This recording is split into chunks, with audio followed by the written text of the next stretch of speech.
We're here with class of 2020, three-star O-tackle out of Eatonton, Georgia, Weston Wallace. Weston, how are you doing today? Sir, Pretty good. How about Awesome. y'all? we're doing good. Did y'all have workouts today or anything? Yeah, we had lifts. We went in for about an hour. It was mainly like recovery and stuff. They Okay. hit everything pretty hard yesterday, and they're Yeah. supposed to hit hard tomorrow too. So they gave Good us luck. a little break today, kinda. Yeah. Got you. So we're gonna go back to 2020 when you were getting recruited and going through your whole high school process, and we just wanted to start off by asking, what was your whole reason with choosing Georgia? And I know you're from Georgia, so did you grow up a Georgia fan? Definitely, I was a Georgia fan ever since I started watching football, and it was definitely a dream to come here. I started off the recruiting process. I went to like a kind of tiny private school in Eatonton called Gatewood. I graduated with like 32 kids, so it was Dang. Okay. not that football powerhouse. But went to a bunch of camps and tried to get exposure like that. Ended up getting a scholarship offer out to Colorado State and was committed there. And then the coach out there, Coach Bobo, Mike Bobo, Yeah. he ended up getting fired out there. So and that's kind of who I was committed to and everything. And he was like a Georgia boy and everything. So that's For sure. That's kind of why I felt like that was home at that point. But then when he got fired, kind of messed up the tie with that school. And then I had always had the PWO to Georgia to fall back if I wanted it, but ended up decommitting out from Colorado State and taking this one to Georgia. Okay, so I know Bobo's back at Georgia now. Was he back by the time you made your decision, or did you hear anything about him? So when he got done with Colorado State, he ended up going to, I want to say, South Carolina or Auburn. South Carolina or Auburn is one of those two. Yep. And then I think he went South Carolina, and then he went to Auburn, and then I think it was, I guess, last year or somewhere around there was when he came. Gotcha. So was that a big reinforcement to your decision? Were you glad to see that happen? Yeah, I was definitely glad to see it. I mean, he doesn't really coach my position. Yeah. Like, I guess, I still see him sometimes. I actually moved to defensive line, so like I'm not even on the same. Okay. Not even the same side of the ball as him anymore. Yeah, I got you. Yeah, Well, yeah, it's definitely good to have that connection back at Georgia. So, and then, after that, obviously last year was a big season for the entire, state of Georgia with the Braves and Georgia obviously winning it all. So, what was the whole sort of vibe, in the team last year, if you can bring us back there?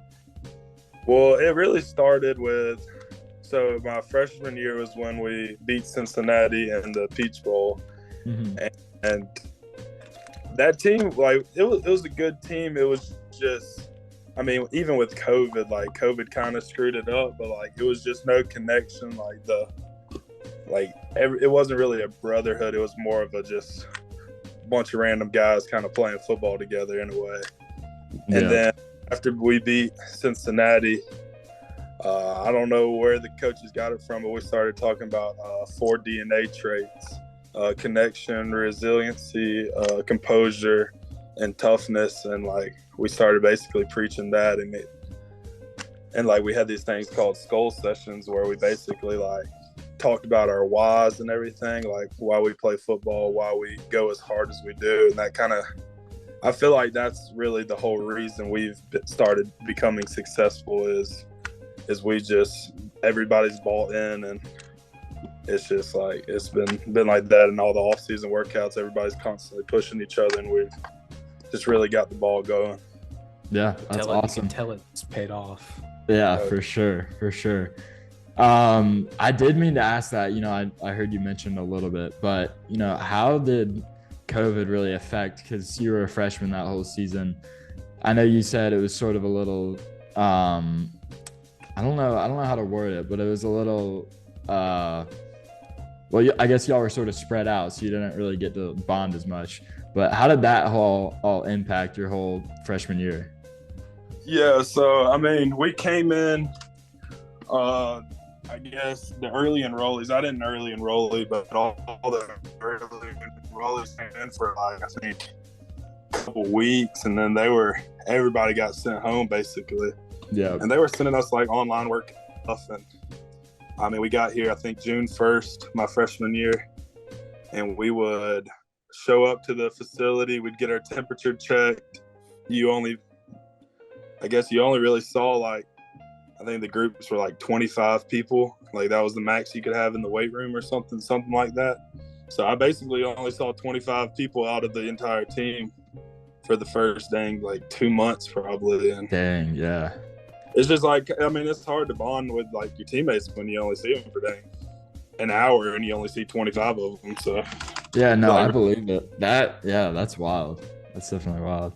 Yeah, that kind of messed it up. And our team meetings were in the indoor facility. So, like, we had, like, chairs spread out, everything masked 24/7. It was just, I mean, it was just crazy, honestly. Like, it was just a whole bunch of precautions. We were getting COVID tests all the time. And I don't know if y'all have ever had a COVID test, but they're not fun. It's awful. No, yeah. I feel too good. And, like, so, what was how often did y'all have to take COVID tests? Shoot, I think it was once a week for a while. Wow. Okay. And then they went to, when the vaccine came out and everything, they went to where you could, if you got the vaccine, you didn't have to get tested. But if you didn't get the vaccine, they basically were making you still test and everything. And it was interesting. Yeah. The whole thing is it was crazy.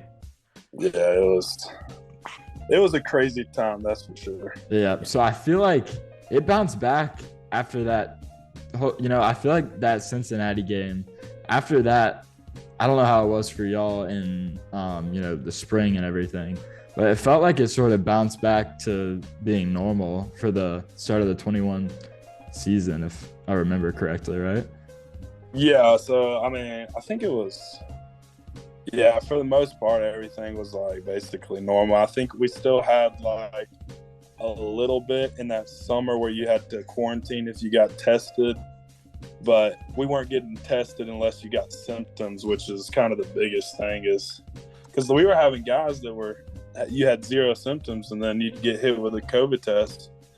Like me and all my roommates, one of them got tested because he had symptoms. So then all of us had to get tested because we lived together and everything. And it ended up taking all of us out for 2 weeks because of it.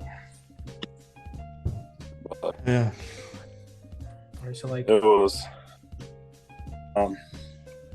So obviously y'all lost like a lot of guys to the draft this past year. It's like, what was like the team's mentality going into the season after losing a bunch of key players? Well, I mean, the biggest thing about Georgia is like you've seen the recruiting classes that we get every year, and that's just 4 and 5 guys every year, and then you got the 3 stars and no stars that are, I mean, they're just as good as everybody else. So like, obviously it hurts losing like all those first rounders and stuff and all the other guys, but. There's something when you like with teams like this, like with Georgia, with your Georgias and Alabamas and Ohio States, it's rebuild and reload. There's no like off. Yeah, you kind of got like the next man up mentality. Yeah, and I mean with all the like big games where like we beat people by like 30 and 40, we got a lot of people to be able to like take some halfway meaningful reps where we knew they were ready, and it's always for been sure. And it feels like that's a continuous thing, Y'all have games where everyone gets to, people get to see the field, and that reload mentality for sure. And then so now we're gonna transition over to, for a little bit, What's your whole thought on, I don't remember exactly when they were introduced, but the whole NIL process. I think it was the start of last season, I want to say. Yeah, I mean, it's something that's definitely needed to be around for a while. I mean, you got guys that work their tail off for years. I mean, I started playing football when I was probably like 6 or 7. So, like, you got people that's been working. I mean, I didn't obviously train or nothing when I was 6 and 7, but like, you got been practicing their entire life that you get to college. And I mean, I don't have a crazy name, crazy NIL stuff, but I mean, I feel like when you get to college and you can start making companies millions of dollars, like you make the University of Georgia millions of dollars, like you should be able to profit some off of that, off of your work. For sure. And I think I saw Kirby said somewhere around 85 of y'all have NIL deals on Georgia, if I'm not mistaken. Do you know how many people are on the roster? It's like 120, 130 somewhere. Okay, so like a solid, 60-70% of y'all it's have higher than that. Okay. They're just not. Some of them aren't mainstream. Like, I mean, you got little ones there. Got you. So with that, we want everyone that is, listening to the podcast to check out Only Sports Inc. Only Sports Inc. is a platform where for just $10 a month, you can talk to any athlete. We're going to have Weston's code in the link of this video, so you can click that, sign up with his code, help benefit his NIL journey and, his college football journey. And I think there's a phone going off in my background, but, you can click that, help benefit that, and you can talk to any athlete that's on the platform. So that's a really cool. Definitely something everyone should check out. For sure. Yeah. You can definitely, I mean, you can talk to any of us about anywhere from what we do as workouts to nutrition or anything. And we're always there to talk on Only Sports Inc. So let's go on to that. Just a non-Only Sports Inc. But I know you're talking about nutrition and stuff. So what does it look like for a guy like you on the D line? What does it look like eating? Because I know Reese and I are both into lifting and stuff, and we're not near D1 athletes. So just go through the rundown of what you eat in a day.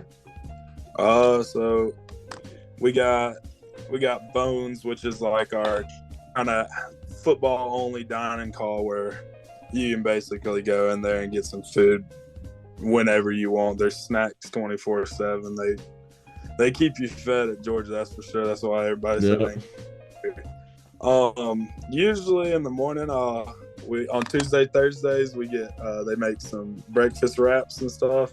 And I put some eggs, spinach, onions, peppers, sausage, bacon, and all in the breakfast wrap. They got fruit parfaits, what is it called? Bacon, sausage. They got basically anything. And I think the wraps is probably my favorite, but I'll switch in and out between omelets and stuff like that. Okay. Lunch, it's a different spread every single time, but I think probably one of my favorite meals is they have some Nola pasta. It's like some sausage, shrimp pasta, some like cheese sauce, and that stuff's good. And they have some like little sliders with eggs on them and burger sauce. That's jam up too.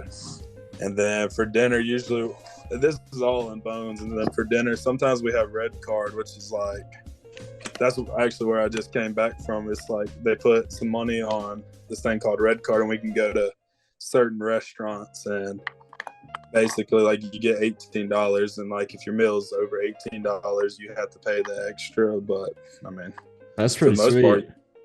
For the most part, you can eat for $18. Yeah. I mean, most of the time I go over, but it's not by too much.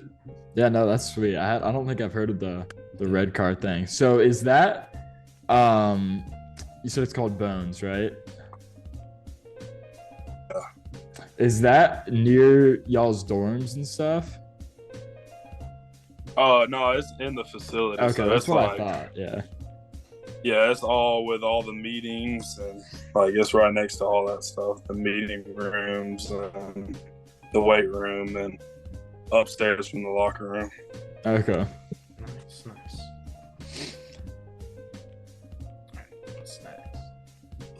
All right, so obviously, big game coming up against Ohio State. It's like, what's kind of like the atmosphere right now? Man, we're just mainly focused on us. I think one of the biggest things with our team is just conditioning, just because Coach Mark likes to tell us, he's like, these next 27 days is where you win the game. It's not the 7 days before where you really are actually focused on Ohio State. It's how you handle these next days, making sure you stay in shape, making sure you're ready to roll, basically, when we get to, I guess, the 31st. I mean, we're really just focused on us. They've been killing our legs, making sure we're nice and weightlifting. I think tomorrow we'll throw around and stuff, do a little 7-on-7 and probably some 1-on-1 pass for pro and stuff. Okay. And Saturday we have a little light practice, and then I think next week we'll kind of get back into full speed kind of stuff. So I was gonna ask, with that, do you sort of know the whole formula, having gone through this before? Is it sort of the same formula leading up to such a big playoff game? Yeah, it's like, for the most part, we're really focused on ourselves for the first, because we got 4 weeks. Yeah. We focus on ourselves the first part, and then kind of let it go on after that. And then once we get a little closer to the game, we start really diving into Ohio State and getting ready for them and getting the game plan down. For sure. So then, we've talked obviously a lot about football, but what's your favorite thing for someone who, like me, who's going to be at Georgia? What's your favorite thing about Georgia outside of athletics and stuff like that? Well, I'm a big hunter, to be honest. Like, I like hunting and fishing and stuff like that. I mean, Eatonton, Georgia's only about an hour away, so I like to get in the woods as much as I can. I practice and stuff. And my roommate, he's actually, I don't know if y'all have ever heard of it, it's DGD Outdoors. Okay, yeah. It's like a little outdoors page where we kind of, me and him and a couple of the other guys that have land and stuff that we can hunt on, we kind of take the other guys that have never hunted or fished or anything like that. Cool. Yeah, no, I like to hunt, fish. And then we like to hang out with my friends. Our apartment complex got a cool pool too, so just kind of hang out. I love Athens. I love just at home, and just all my friends from high school are up here, and then it's just a great place to be, definitely. A lot more stuff to do in college and high school. It's way better. Definitely. So you're probably doing finals right now, or you're probably done, but like, how is it like, balancing football and like schoolwork and all those finals? You definitely gotta learn how to make a schedule for yourself. I mean, that's the biggest thing. The people that struggle are the people that don't have your week mapped out, because for the most part, you can kind of see all your stuff you need to do at the beginning of the week. So typically I like to get up, and this last semester I had 2 classes on Monday from like 9:10 to 11:10 or somewhere around there, and then I had 1 class on Tuesday, Thursday, and then 1 online class. And usually I just like to get up, kind of go to class, knock out all my schoolwork, and then before practice, and our practice, I think, meeting started at 2:00. So try to finish as much schoolwork as I could before then. And then, because you need a little free time definitely in college. Like, you Definitely. If you just kind of swamp yourself down with work and practice and all that stuff, you're just gonna be miserable. And when we get done practice, I kind of like to just be able to chill and hang out with my girlfriend and my roommates and just do that. I have to worry about school or football. Yeah, having a schedule is definitely the best way to just get stuff done. And like for me, I just like at the start of the 100%. week, I just went and I just got like all my work done for the week, and then like towards the end of the week, I wouldn't have anything, so I just had all those free days. Yeah, that's nice. Kind of knocking everything out in 1 or 2 days is a lot better than drowning it out to me. Because on my free days, I like to be actually free. Yeah, that's a good idea. Procrastinating is not the greatest thing. But so I know you said you were a Georgia fan growing up. Were you a fan of all of the major league sports Georgia teams, or were you fans of any other of those NFL? Well, yeah, I mean, I didn't watch much like baseball, but I mean, if I had to pick a team, it'd definitely be the Braves. Kind of the same with the Hawks. Like I watched a little bit of NBA, but I mean, I was obviously cheering for the Hawks. Yeah, for the most part, I'm a fan of all the Atlanta teams. Like they were all. I didn't watch most of them. I watched the Falcons a lot. My neighbors and my dad and everything, we'd always get together and have Falcons watch parties in middle school and high school. But that was about the only one I really kept up with. But I'm a fan of the Hawks and the Braves for sure. Yeah, no, for sure. So with the Falcons, who was your favorite team, or not favorite team, favorite player? While you were growing up watching them play.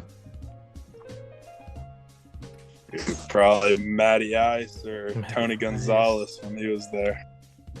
No, but the Super Bowl, whichever one it was, with the don't even mention it, man. 28-3. Don't even mention it. 28. So what's funny is one of our friends, that would always come to our he wasn't our neighbor, but he was like a close friend, and he was a Patriots fan. So we were used to cheering on the Patriots for the most part for him. And the one year we had it with him, we were all talking crap during halftime and everything, telling him he needed to just go home. It was like, y'all just wait. Oh, man. That's gotta be. Yeah, that one was brutal. I think that was his favorite day of all time. I believe it. He just tell everybody to shut up, basically.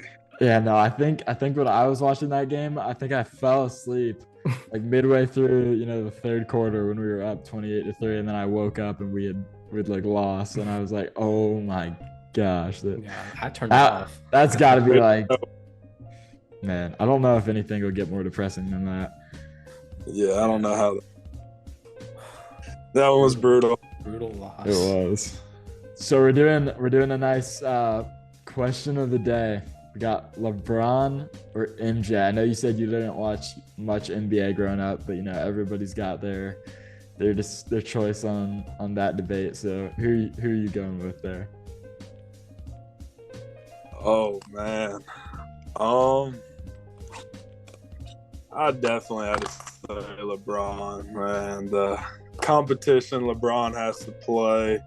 I mean, lately LeBron hasn't been carrying his teams as well as he used to, but yeah, look at some of the teams he's played on and the team he's beat. I mean, he's beat arguably one of the best teams ever. So with the Warriors and everything, and MJ's team was the best team in that league, and LeBron's team wasn't. So I'd have to say LeBron, but you can definitely say definitely a good argument. Yeah, no, you can. Go either way for sure. You got an argument for either one.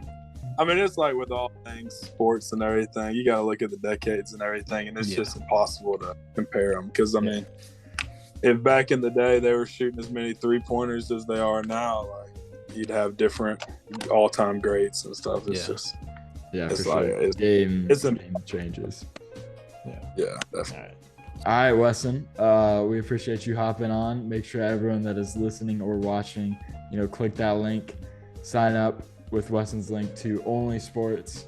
Drop a subscription to our YouTube and stay tuned for more, interviews and podcast episodes with us. Thank y'all for watching. Thank you.